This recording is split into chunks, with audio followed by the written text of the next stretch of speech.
Sir Mahabharatam గురించి చాలా doubts వస్తూ ఉంటాయి సార్ ప్రజలకి. మహాభారత యుద్ధం అనేది నిజంగా వాస్తవంగా జరిగిందా అని చెప్పి. దీంట్లో అనేక రకాలైనటువంటి వ్యక్తులు ఉంటారు. కొందరు అసలు పురాణాలు నమ్మని వాళ్ళు ఉంటారు.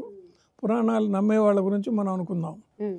ఈ పురాణాలలో మహాభారతం కూడా ఒక ప్రధానమైనటువంటి పురాణ సముచ్చయము అంటారు దీన్ని.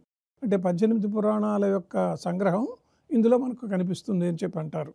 మరొకటి ఏమిటంటే దీన్ని ఇతిహాస అన్నారు. హ్మ్. ఇతి అంటే ఈ విధంగా హాస జరిగింది. హ్మ్. అందువల్ల ఇది చరిత్ర.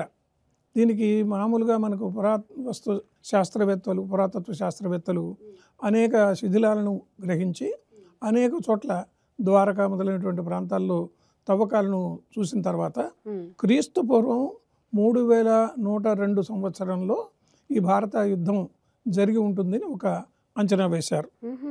అంటే ఇది కలియుగ ప్రారంభంగా మనం చెప్పుకోవచ్చు. మరొక విశేషం ఏమిటంటే స్వయంగా వ్యాసుడు అందులో పాత్రధారి.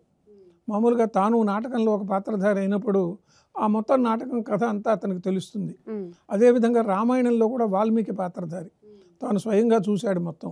అందువల్ల ఇది తప్పనిసరిగా ఈ కథ జరిగింది, ఈ యుద్ధం జరిగింది అని చెప్పి మనం విశ్వసించవలసినటువంటి అవసరం ఉన్నది. పురావస్తు శాఖ వారి ఆధారాలను బట్టి చూస్తే ఇది క్రీస్తు పూర్వం 1500 సంవత్సరాల నుంచి జరిగి ఉంటుంది ఈ కథా నిర్మాణం అని చెబుతూ ఉంటారు.